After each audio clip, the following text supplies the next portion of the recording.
Hey, Doug. What's going on? Welcome to the last TacoByte and last podcast episode of season 2. Today, I thought about something different to do. We're not going to talk about recognition and rewards and all that jazz. We're going to have a little Ask Me Anything Amazing Teams edition. So instead of recapping all the awesome guests we had, which, by the way, everyone should go listen to, we'll just ask each other some fun questions. And since you've been writing your questions down right now, just before this call, I figured you'd start. What do you think? Okay, that sounds good. But can we first pause and just take a moment and celebrate the fact that we've recorded over 30 episodes, while most people that try to get into podcasting typically last 3? Is that right? Something like that. Yeah. So how about yeah? There we go. Claps. We've made it. So I have one question that I'll ask you. So now we're coming close to 2 years since you've joined me at Hey Taco, Oh my God. and which is incredible. And I'm very grateful, as I hope you know. Is there anything new that you've learned about teams in the workplace since joining me? Oh, for sure. I mean, I think learning about teams never stops. If you're curious enough and attentive enough, there's always something new to learn, right? You're never done. You never say, okay, I figured it out. I know how this works. So I feel like I learn every day. And then another thing, every team is different. So I would try certain things that used to work for me in other teams, and here they just don't, right? Maybe it's a different type of business, a different type of people. But one thing I have learned, I don't know if it's new or I just forgot, is the importance of true alignment and bringing people along. You can easily go about your day and you have your responsibilities and your results and you make a decision or you do something, but if you don't communicate it to your teammates, they don't know what's happening. And if you don't bring them along, they're even less excited about that decision, especially if it impacts everyone. Of course, sometimes you have to make a decision this small that no one cares about, right? It's not that impactful. But if it's a bigger thing, I think it's important to bring people along and have that true alignment where everyone's excited towards it versus just, oh, okay, I guess that's how we're going to do it. So it kind of mixes between the two, but power of true alignment and then bringing people along and sharing your work. That's interesting. How would someone bring their team along? I think you have to share your work. I think you have to share what are you working on, not just for the purpose of other people knowing it, but to inform them, to tell them, hey, this is what I'm doing, this is why I'm doing it. For example, maybe we'll talk about recognition. Let's say that you're wanting to launch Hey Taco as a recognition tool. A lot of times people will just say, hey guys, this is what we're doing. Good luck. The app is live. Have fun. And people feel like it's just dropped on their hat. Right? It's like, what? What is this thing? This is ridiculous. But if you bring people along, you can say, hey, I'm thinking about this. Maybe you bring a group of leaders and influencers from different areas of the company and say, hey, I'm thinking about this. What do you think? Are you up for trying it with me? Build some enthusiasm, build some energy, share what you're working on, why you think it's important. And then when you launch it, people are like, oh, I can't wait to start this. This is so much more fun. So I think that's the importance of it. The way you do it is you share your work, you tell people why you're doing it, you seek input. And then when you actually start with something, now you have these people that already know about it, that are excited and that will support you versus kind of launching a product to market without any feedback and hoping it works out. Yeah, that makes sense. Do you think that people hesitate to bring people along because they fear feedback? That's a great question. I'm sure that's one reason. I'm sure it could also just be oversight. Yeah. Right? You don't want to bother someone else because they're doing something different. So you're like, you don't want to bore them with whatever you're working on. So I think sometimes it could be oversight. It could be not knowing that it's important to the other people to also understand what different areas of the company are working on. But sometimes it could be fear. Fear might be like too strong, but I'm like, yeah, I don't really want feedback because it means I might have to change something. But I think for every person, it's different. Okay, I'm going to turn it back on you. You, on the other hand, were by yourself for years. And now you have a team. First one person, then two, then three, then four, and five. What have you learned about teams in the last 2 years of having worked with a team? Yeah. I've learned that nobody thinks the same. Everybody thinks differently. And that's kind of a superpower, right? Because if you and I thought the same about everything, well, it really wouldn't make sense for us to be together, working together, right? So there's really, it's really about bringing people together that think different, that can inspire you, that can educate you. And that's the biggest thing I think I've learned is that nobody thinks like me and nobody thinks like you. And that's a good thing. I'm going to continue with my second question since I just returned this one to you. What is your most important characteristic in a team member? Enthusiasm. I think if someone's excited, that excitement, that energy is something that just radiates, and it's kind of hard to throw up a shield from that type of energy. It's going to enter into everyone around them. It's amazing the power of enthusiasm. Well, and it sounds like it really matters to you, right? You feed off of that energy. Absolutely. Yeah, I want people to be excited as I am, or even more, in being around people that are excited just excites me. And I think it's just great for moving forward. That's a good one. Your turn. Thank you. My turn. Another question. Okay. I want to explore a little bit about the team dynamics within a sports team. I know you played volleyball and that's something that I think you really enjoyed. How would you compare your role on a volleyball team to your role in the business world within a team? Well, first of all, there's more people on a volleyball team. So your role could be a little bit more specialized than at Hey Taco right now. You had like one job and you just got to do it really, really well. In volleyball, you have your job. Like your job is to block, your job is to hit and get kills, your job is to play defense, whatever that is. But then you also have your role as part of the team alignment and chemistry, right? You can't just do your job and not participate in the ladder. You can, but you might not have a good rapport with your teammates. It might prevent you from reaching to higher level of performance, right? So just you have to be good at both. I think in business it's the same way. You have your job, like you're responsible for sales, you're responsible for development, you're responsible for product, but you also have a responsibility to play well with the team and to bring the soft skills back to the team, because otherwise, like, that's not a team. That's just a group of people that have their jobs and then go home at the end of the day. I think on a volleyball team, I used to play the hitter role. So my job was to hit and score points and then to block points, right? Block points from the other team. And then it wasn't until like my senior year that I started playing more with the team in terms of like I became a captain, which is very normal on a team. Like when you become a senior, that's kind of when the role comes in. But on a volleyball team, a lot of times the person that is the most responsible for the inner workings of the team on and off the court is a setter. The They setter, touch right? every ball, right? They Right, touch every because ball. you Yeah, your job is really dependent on somebody setting you up to succeed, right? exactly. So that pressure is incredible. Exactly. So the setter touches every single ball, usually, every single play, right? And they have to be strategic. They have to know who they want to feed the ball to, who is hot, who's not. How Hmm. do they encourage others to play well? It's a very central role.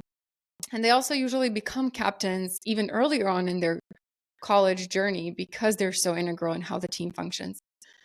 So in my role at Hey Taco, I think about I have my functional responsibilities, right? Like I work with our customers, I do this. These are the things that it's just I have to do. Like, not I have to, like, that's my job, right? You have your jobs. But I think I play more of a setter role in Hey Taco than I ever did, just because A, we're small and I can bring the customer input to the developers. I can bring partnership ideas to you. I can bring a lot of different things that I think more like a setter Hmm. in business than I did when I played volleyball. I hope all that makes sense. That was a lot. Yeah, makes sense to me. Okay, good. Okay. To not talk about just the good stuff. What was your worst day at work ever? Ever? Ever. Um, should I tell the Beyonce story? I mean, that was a pretty bad day. Well, if it's the worst day, you should definitely tell it. You don't have to describe the whole, Yeah, pictures in people's mind. sure. You can tell the story. Yeah, so early on at Hey Taco, this is 2016.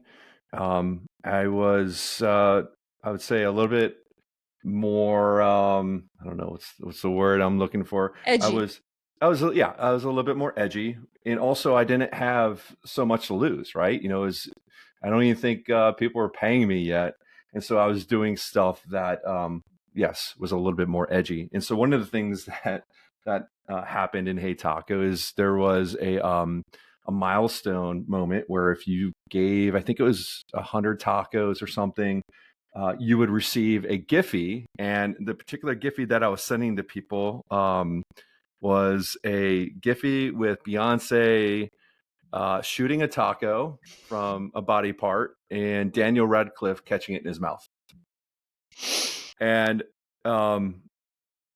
at the time, I thought it was fun, and it fit into the tone of Hey Taco, playful and fun and different. Until one day I was coming home from the office, and I received an email from a customer. Actually, I think they were one of the first customers. And so when in business, when you get your first customer, you're kind of living at the edge of their sword. And so they send an email saying how one of the employees was really offended by this Giphy that they received. And so and they expressed disappointment in me and in Hey Taco. And so I pulled over on the side of the highway on my way home from work, pulled out my laptop, and immediately removed that Giphy that would get sent out from Hey Taco. That was I want to say it was the worst day, but it was the most. I was sweating. I was sweating a lot. I was sweating a whole Why were you bunch. sweating? I was, I, my mind always goes to, okay, if one person's being loud about it, there's probably several others that just aren't telling me that they're upset. And so, which can be dangerous, right? Because, you give somebody a bullhorn, and they're going to be louder than everybody else, but it doesn't mean they're right. So, um, that day, I think really kind of kicked off my exploration into values and aligning values to Hey Taco. And I think that's the day the value of do the right thing was kind of put into stone. And that's what I did. Is I feel like I did the right thing that day. I took down that image. I apologized to the customer, and when it was all said and done, I think they understood me, and I think they really appreciated the fact that I did something about it. That's such a good story. And it's funny when you say do the right thing. We'll often say it at work, we'll say, what's the right thing? And everyone knows what the right thing is. It doesn't even require discussion. You knew exactly in the moment what the right thing was. You don't have to ask anyone else, hey, what do you think is the right thing? Yeah. You just know, Yeah, right? It's so intuitive. You just know what's right. It's Yeah. very, very rarely that we're so stuck in between two different things, wondering which one's right. You always know. I think what's right is what helps you sleep at night. That's Yeah. a pretty good rule of thumb. Yeah, it's got to feel good, right? And so typically, if something doesn't feel good, then it's probably not the right thing to do. And so early on, I used to describe Hey Taco as a feel good business, So like I was really trying to mold and shape the business to really fit alongside that value of do the right thing. And do the right thing even when nobody's looking. It doesn't necessarily have to be, when the customer reaches out because they're disappointed in a Beyonce Giphy. We can do the right thing even when the customers aren't reaching out. That's the real test, right? When Mm-hmm. no one's watching. All right, one more question from you, Okay. and then we're good. Oh, from me to you. Yeah. Okay. You mentioned before we jumped on here that you're going to ask me a boss question, and I think I like this question for some.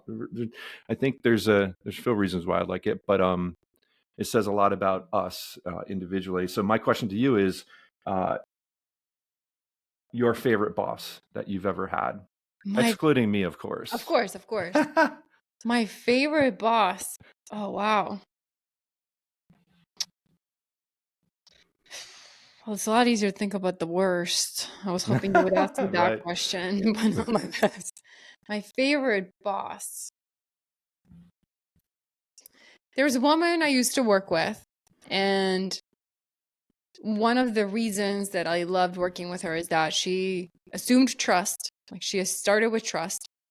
So she's like, hey, you're on my team. You're hired.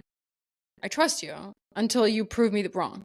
And what that meant is that She would give you responsibility. She would trust you to take care of things and let her know if you have any issues versus assuming low trust and like, oh, I'm not sure if you can do it. Let me micromanage you. Let me watch you.